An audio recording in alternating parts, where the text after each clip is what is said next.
في متحف قديم قرب أسوان، فيه 7 تماثيل فرعونية غريبة. التماثيل مش زي أي تماثيل، عيونها دايما متوجهة ناحية النيل.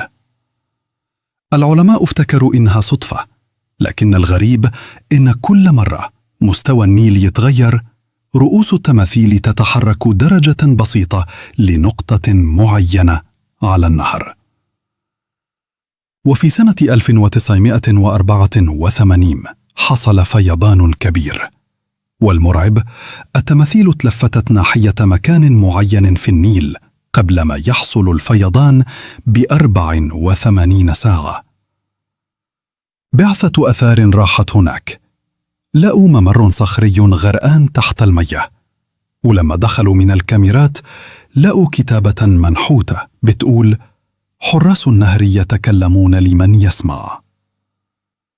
من ساعتها أي باحث يدخل الغرفة دي التماثيل تغير اتجاهها، كأنها بتحذر من حاجة جاية. انت رأيك صدفة ولا فراعنة لسه بيراقبوا النيل؟